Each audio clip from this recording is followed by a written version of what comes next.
രാഹുലെ B J P ഇത്തവണ രണ്ടും കൽപ്പിച്ചാണ് 2000 ലഡുവാണ് order ചെയ്തിട്ടുള്ളത്. കേരളത്തിൽ ഇത്തവണ ബി ജെ പി ഒരു നിർണായക ശക്തിയാകുമെന്നാണ് പ്രവർത്തകരുടെ ഉറച്ച വിശ്വാസം. അവർ വിജയം ഉറപ്പിച്ചു കഴിഞ്ഞു.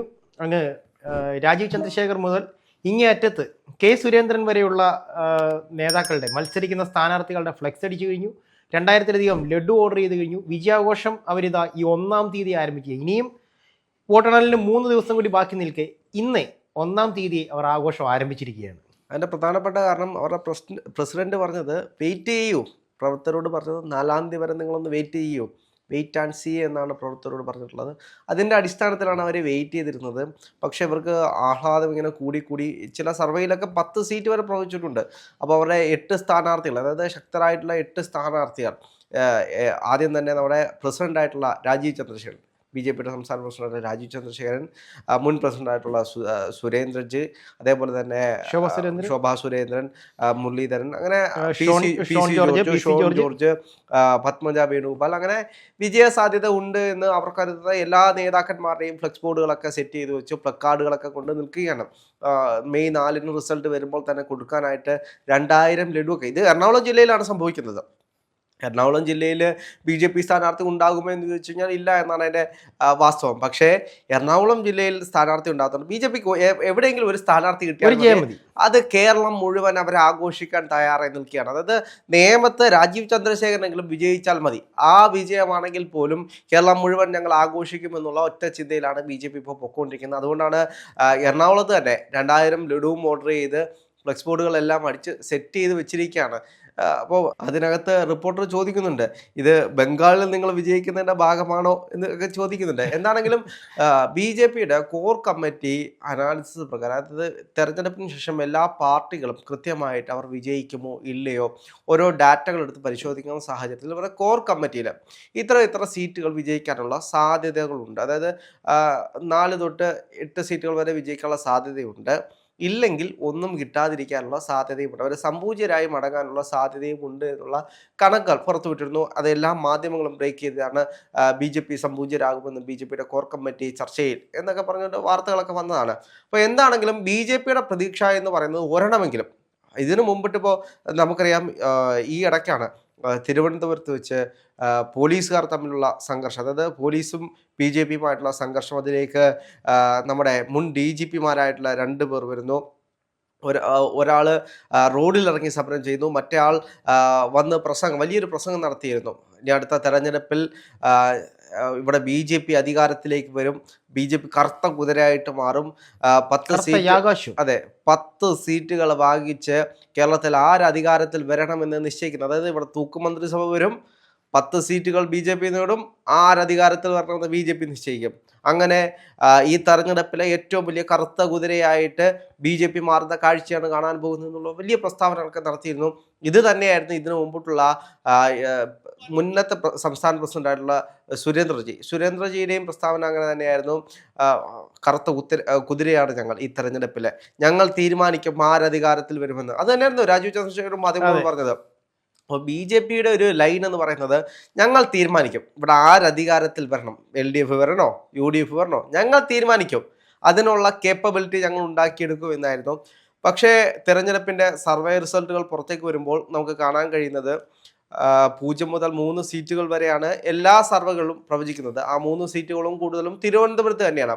തിരുവനന്തപുരത്ത് ഒന്ന് വട്ടിയൂർക്കാവ്, നേമം, അതേപോലെ തന്നെ കഴക്കൂട്ടം, ഈ 3 സ്ഥലങ്ങളിലാണ് ബി ജെ പിക്ക് ശക്തമായിട്ടുള്ള മത്സരങ്ങൾ നടന്നിട്ടുള്ളത്. ഈ 3 സീറ്റുകൾ ലഭിക്കാനുള്ള സാധ്യത കളയാതെ ഈ സർവേകളെല്ലാം നിലനിർത്തുന്നുണ്ട്. അതേപോലെ തന്നെ സുരേന്ദ്രജി ജയിക്കുമെന്നുള്ള വലിയ പ്രസ്താവനകളൊക്കെ ഉണ്ടായിരുന്നു എങ്കിൽ പോലും അത് ഇലക്ഷൻ്റെ ഈ സർവേകളൊക്കെ വന്നപ്പോൾ അതില്ലാതായി പോയി എന്നാണ് അതിൻ്റെ യാഥാർത്ഥ്യം. അവിടെ ന്യൂനപക്ഷ വോട്ടുകളെല്ലാം ഏകീകരിച്ചുകൊണ്ട് തന്നെ എതിർ സ്ഥാനാർത്ഥിക്ക് പോയി, അതായത് യു ഡി എഫിൻ്റെ സ്ഥാനാർത്ഥിക്ക് പോയി എന്ന് തന്നെയാണ് നമുക്ക് അറിയാൻ കഴിയുന്നത്. അപ്പോൾ എന്താണെങ്കിലും ഇതെല്ലാം ഓരോ പെർസ്പെക്റ്റീവാണ്. ഇതിപ്പോൾ ഈ സർവേകൾ തന്നെ എടുത്തു വെച്ച് നോക്കുകയാണെങ്കിൽ യു ഡി എഫിന് ഈ സർവേയിൽ വിശ്വാസമില്ല. ഒന്ന് കെ സി വേണുഗോപാൽ പറഞ്ഞു. ഇന്നലെ നമ്മൾ നോക്കിക്കഴിഞ്ഞാൽ രമേശ് ചെന്നിത്തല പറയുന്നൊരു സാഹചര്യമുണ്ടായി. അതായത് ഈ സർവേകളിലൊന്നും അവർക്ക് വിശ്വാസമില്ല.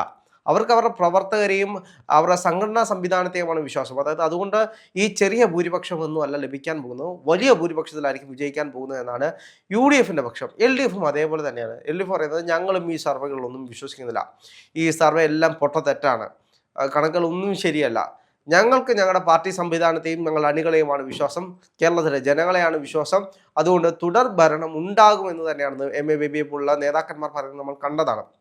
അവരാരും ഇപ്പോൾ ഞാൻ നോക്കിയിട്ട് കേരളത്തിൽ കഴിഞ്ഞ കാലയളവിൽ എല്ലാവരും ഇത്തരത്തിലുള്ള സർവേകളെല്ലാം വിശ്വസിച്ചിരുന്നു. പക്ഷേ ഈ സർവേയെ ആരും വിശ്വസിക്കുന്നില്ല. UDF അധികാരത്തിൽ വരുമെന്ന് പറയുന്ന സർവേ UDFും അക്സെപ്റ്റ് ചെയ്യുന്നില്ല, LDF അക്സെപ്റ്റ് ചെയ്യുന്നില്ല. UDF പറയുന്നത് ഞങ്ങൾ തരംഗമാണ്, 100 സീറ്റ്, ആ ഒരു തരംഗത്തിലേക്ക് ഞങ്ങൾ പോകും. LDF പറയുന്നത് ഞങ്ങൾ തന്നെ അധികാരത്തിൽ വരൂ, UDF ഒരിക്കലും അധികാരത്തിൽ വരില്ല. BJPയെ സംബന്ധിച്ച് BJP എന്താണ്, ഞങ്ങൾ 8 സീറ്റുകൾ വരെ അധികാരത്തിൽ വരും, 8 തൊട്ട് 10 സീറ്റുകൾ കിട്ടിയ അധികാരത്തിൽ വന്ന് ഈ തെരഞ്ഞെടുപ്പിനെ നിയന്ത്രിക്കുന്ന ഒരു മുഖ്യ ഫാക്ടറായിട്ട് ഞങ്ങൾ മാറും. അപ്പോൾ ഈ തെരഞ്ഞെടുപ്പ് വളരെ രസകരമായിട്ടുള്ള തെരഞ്ഞെടുപ്പായിട്ടാണ് എനിക്ക് തോന്നുന്നത്.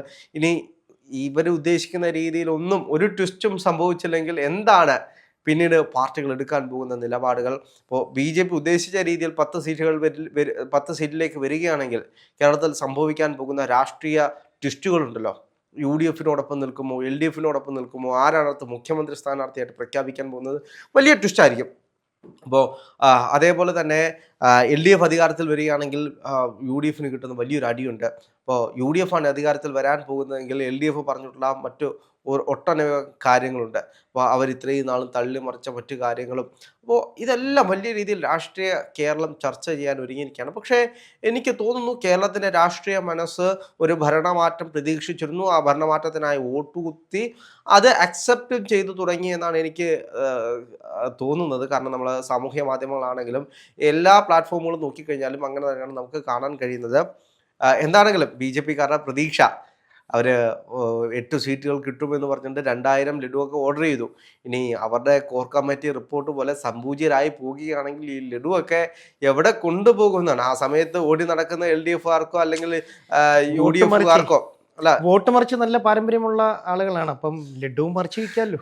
എന്താണെങ്കിലും സംപൂജ്യരായി മടങ്ങുകയാണെങ്കിൽ വിജയിച്ച് ഭരണത്തിലേക്ക് പോകാൻ പോകുന്ന UDFകാർക്ക് ലഡു മറിച്ച് കൊടുക്കുമ്പോൾ അതിൽ അവിശുദ്ധ ബന്ധങ്ങളൊന്നും LDF കാണാതിരുന്നാൽ മതി. കാരണം UDF അധികാരത്തിൽ വരുമ്പോൾ ട്രെൻഡ് വന്നു. അപ്പോൾ സ്വാഭാവികമായിട്ട് 2000 ലഡു വേസ്റ്റായിട്ടിരിക്കുമ്പോൾ സംപൂജ്യരായി കഴിഞ്ഞാൽ ആ ലഡു UDFന് മറിച്ചു കൊടുത്തു കഴിഞ്ഞാൽ LDF പറയാൻ പോകുന്നത്, ഇതാ കണ്ടില്ലേ എറണാകുളത്ത് ലഡു മറിച്ചു കൊടുത്തു, ഇത് പാർട്ടികളിൽ BJP കോൺഗ്രസ് ഡീലാണ്, അത് അവരുടെ അടുത്ത അവിശുദ്ധ ബന്ധത്തിന്റെ കൂട്ടുകെട്ടിന്റെ രഹസ്യങ്ങളാണ് പുറത്തു വരാൻ പോകുന്നത് എന്നുള്ള ചർച്ചകളായിരിക്കും പിന്നീട് നടക്കാൻ പോകുന്നത്. എന്താണെങ്കിലും കേരള രാഷ്ട്രീയം വളരെ കൗതുകത്തിലാണ് ഈ തെരഞ്ഞെടുപ്പിനെ നോക്കിക്കാണാൻ പോകുന്നത്. ഈ തെരഞ്ഞെടുപ്പിൽ ഒരുപാട് ട്വിസ്റ്റുകൾ വരുമെന്നാണ് എല്ലാവരുടെയും പ്രതീക്ഷ.